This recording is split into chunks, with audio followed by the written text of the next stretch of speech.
Hello दोस्तों, मैं प्रवीण कुमार आपके अपने यूट्यूब चैनल जॉबनगर 2.0 पर साथियों स्वागत करता हूं। तो देखिए साथियों, लेखपाल की जो वैकेंसी आने वाली है, तो उसी के बारे में हम लोग चर्चा करते हैं रोज़ रेगुलर। मतलब किस तरह से हमें कैसे पढ़ाई करनी चाहिए, किस तरीके से हमें टॉपिक को तैयार करनी चाहिए, चाहे हिंदी हो चाहे मैथ हो, कोई भी टॉपिक हो, तो कैसे कैसे पढ़ा जाए कि हम एक सीट अपनी कंफर्म कर लें उसमें। तो चलिए, आज हम पढ़ रहे हैं हिंदी, और हिंदी में हम पढ़ा रहे हैं अलंकार। तो जो हिंदी में अलंकार है, अलंकार में काफ़ी चर्चा हो चुकी है, 2 क्लासें लग चुकी हैं अलंकार की, ये तीसरी क्लास है। तो अलंकार में क्या हुआ था, अलंकार के भेद के बारे में, अलंकार के बारे में पहले बताए थे, अलंकार के भेद के बारे में बताए थे, और उसके बाद हम उसमें पढ़ रहे थे शब्दा अलंकार। तो शब्दा अलंकार जो होता है, जैसे अलंकार के कितने 2 भेद होते हैं। पहला है क्या, शब्दा अलंकार, शब्दा अलंकार, और देखिए दूसरा क्या है, अर्थालंकार, अर्थालंकार। ये एक और जो आचार्य भोज जी हैं, उन्होंने कहा है कि जो उभया अलंकार है वह भी एक अलंकार है। चलिए, उभया अलंकार। तो इस तरीके से 3 अलंकार आए, लेकिन हमें 2 ही मुख्य मानना है, 2 ही मुख्य अलंकार मानना है। अब इसमें से हम जो ये शब्दा अलंकार है, शब्दा अलंकार, इसके बारे में चर्चा कर रहे थे। इसमें कर रहे थे अनुप्रास अलंकार का। क्या, अनुप्रास, अनुप्रास अलंकार। और अनुप्रास अलंकार में भेद कितने थे, 5 भेद थे। देखिएगा, अनुप्रास अलंकार के भी 5 भेद थे। अब इन 5 भेदों में भी चर्चा हो चुकी है। इन 5 भेद में जैसे सबसे पहला क्या है, छेकानुप्रास है। तो छेकानुप्रास के बारे में भी चर्चा हुई, छेकानुप्रास उसके पहला। उसके बाद देखिए दूसरा क्या था, दूसरा था वृत्त्यानुप्रास, वृत्त्यानुप्रास, उसके बारे में भी चर्चा हुई। तीसरा क्या था, पहला छेकानुप्रास, दूसरा वृत्त्यानुप्रास, उसके बाद तीसरा था लाटानुप्रास, लाटानुप्रास। देखिए, इन जगह से, इन सभी से प्रश्न पूछे जाते हैं, इन सभी से प्रश्न पूछे जाते हैं। उसके बाद चौथे नंबर का एक होता है श्रुत्यानुप्रास। क्या है, श्रुत्यानुप्रास, श्रुत्यानुप्रास। और उसके बाद एक और 5वां नंबर का जो होता है वो है अंत्यानुप्रास। क्या है, अंत्यानुप्रास, अंत्यानुप्रास। तो जो ये श्रुत्यानुप्रास है और अंत्यानुप्रास है, यहाँ से प्रश्न पुटअप नहीं किए जाते हैं, बहुत कम किए जाते हैं। हमें पढ़ना क्या है, छेकानुप्रास को पढ़ना नहीं, पढ़ चुके हैं, फिर वृत्त्यानुप्रास को पढ़ चुके हैं, फिर लाटानुप्रास को पढ़ चुके हैं। इस तरह से जो ये अनुप्रास अलंकार है हमारा समाप्त हो गया। अब हम पहले नंबर का शब्दा अलंकार में पहले नंबर का अनुप्रास अलंकार हमारा समाप्त हो गया। अब हम शब्दा अलंकार में ही दूसरे नंबर के अलंकार को पकड़ेंगे और उसी को पढ़ेंगे। तो शब्दा अलंकार में जो दूसरे नंबर का अलंकार है वह है यमक अलंकार। क्या है, यमक अलंकार। और हमें आज पढ़ना क्या है, आज हमें इसी के बारे में चर्चा करनी है। तो मतलब ये सब जो हम आपको बताए हैं सब पहले पढ़ा चुके हैं, इसके बारे में चर्चा हो चुकी है, और हमें आज पढ़ना है यमक अलंकार। क्या पढ़ना है, यमक अलंकार। चलिए देखते हैं यमक अलंकार क्या है। यमक अलंकार, तो इस तरह से यमक अलंकार, और ये शब्दा अलंकार में दूसरे नंबर का अलंकार है यमक अलंकार। तो देखिए ध्यान से समझिएगा, जैसे क्या होता है, जहां पर एक शब्द 2 या 2 से अधिक बार आए, मतलब शब्द एक ही हो लेकिन 2 या 2 से अधिक बार आया हो और उसका अर्थ भी अलग अलग हो, तो वहाँ क्या होता है, यमक अलंकार होता है। जैसे बहुत प्रचलित उदाहरण है यमक अलंकार का एक, कनक कनकते। मतलब क्या है कि इसमें क्या है, देखिए कनक कनकते, मतलब एक ही शब्द 2 बार आ गया है और दोनों का अलग अलग अर्थ है। तो बस यमक अलंकार का रूल यही है कि कोई भी एक शब्द, लिख लीजिएगा परिभाषा, कि जहां एक शब्द एक या 2 या 2 से अधिक बार, जहां एक शब्द 2 या 2 से अधिक बार आया हो तथा दोनों का अर्थ भिन्न हो, वहाँ क्या होता है? यमक अलंकार। यमक अलंकार। देखिए, जहाँ एक शब्द दो या दो से अधिक बार आया हो तथा दोनों का अर्थ भिन्न हो, वहाँ पर क्या होता है? वहाँ पर यमक अलंकार होता है। यह परिभाषा रही। चलिए, परिभाषा के साथ साथ हम उदाहरण देखते हैं। उदाहरण क्या है? लिखा है कि काली घटा का घमंड घटा। देखिए, जो यहाँ घटा आई है और जो यहाँ घटा आई है, तो यहाँ जो काली घटा लिखा हुआ है इसका अर्थ अलग है। इस काली घटा लिखने से इस घटा का अर्थ अलग हो जाएगा, और यहाँ जो घमंड घटा लिखा है इसके लिखने से इस घटा का अर्थ अलग हो जाएगा। जैसे यह जो काली घटा लिखा हुआ है तो इसका अर्थ वर्षा काल से होगा। क्या होगा? वर्षा काल से। और इसका ये जो घमंड घटा का अर्थ है, घमंड घटा का अर्थ होगा क्या? कम से होगा। कम से मतलब काली घटा का घमंड घटा। देखिए, घटा यहाँ पर भी है, घटा यहाँ पर भी है, लेकिन दोनों का क्या है? अर्थ भिन्न भिन्न है। यहाँ वर्षा काल से है और यहाँ कम से है। यमक अलंकार में बस यही होता है। एक सबसे फेमस जो एग्जाम्पल है उसका कनक कनकते 100 गुनी, वो तो आप लोग जानते ही होंगे। चलिए एक और परिभाषा लिख लेते हैं, क्योंकि परिभाषा अगर ज़्यादा परिभाषा नहीं, एग्जाम्पल, यदि एग्जाम्पल हम 2-4 एग्जाम्पल कर लेंगे तो हो सकता है कि उसी में से कोई एग्जाम्पल यदि आपके एग्जाम में आ जाए तो हमें बड़ी आसानी हो जाती है। चलिए, जैसे लिखा है कि 3 बेर खाती थी, वे 3 बेर खाती थी। बस आप समझिए क्या लिखा है। चलिए इसको मिटा दे रहे हैं। आप लोग अपने नोट्स कॉपी में सब चीज़ों को लिखते चलिएगा। यमक अलंकार में क्या है कि 3 बेर खाती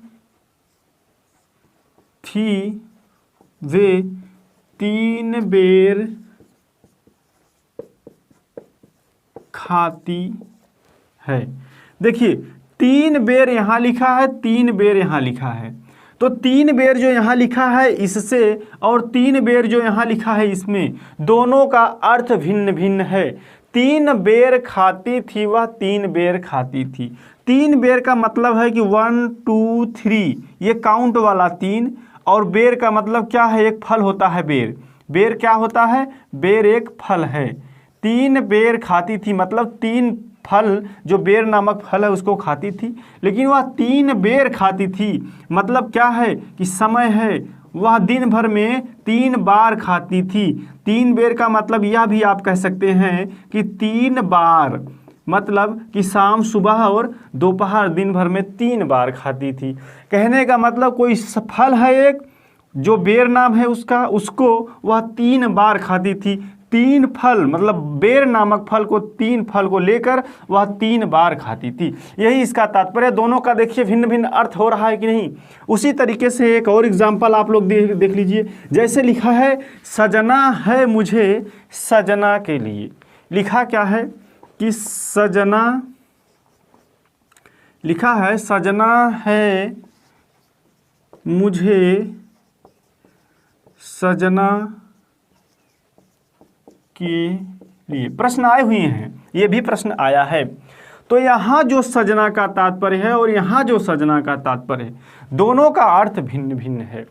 दोनों का अर्थ भिन्न है। मतलब क्या है कि जो यहाँ सजना का मतलब हुआ है, यहाँ सजना का मतलब क्या है कि यहाँ जो सजना लिखा हुआ है इसका अर्थ श्रृंगार से है।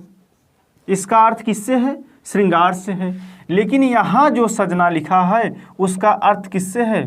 पति से है। देखिए दोनों का अर्थ भिन्न भिन्न आया कि नहीं।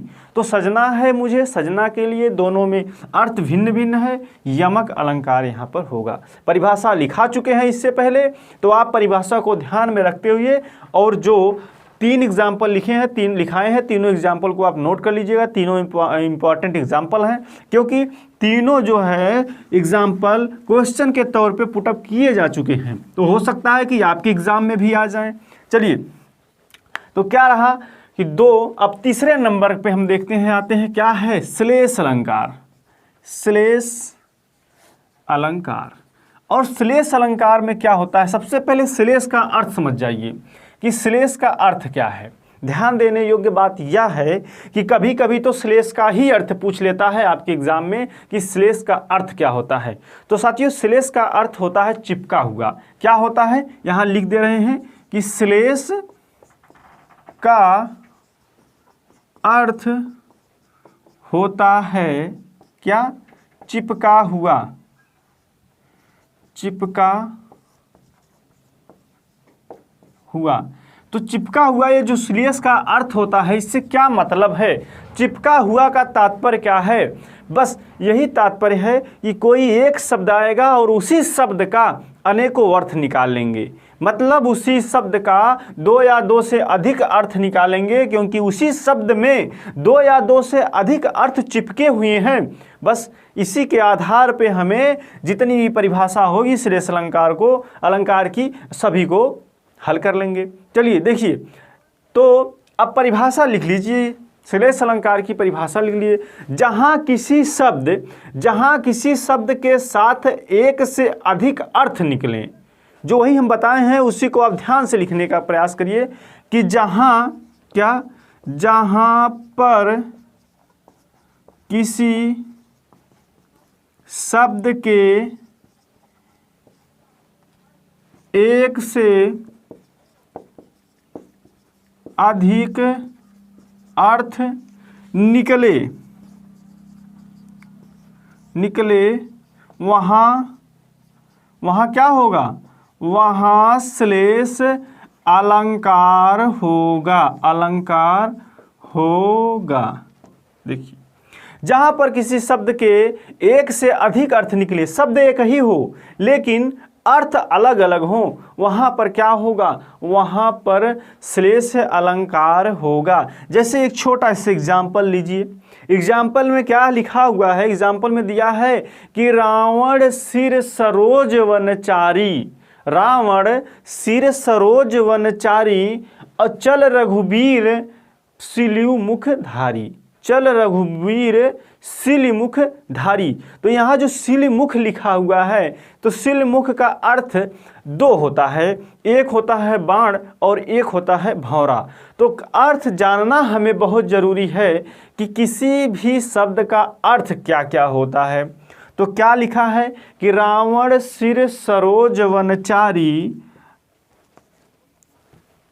देखिए, रावण सिर सरोज वनचारी, रावण सिर सरोज वनचारी, और उसके बाद नेक्स्ट लाइन में क्या लिखा है कि चल रघुबीर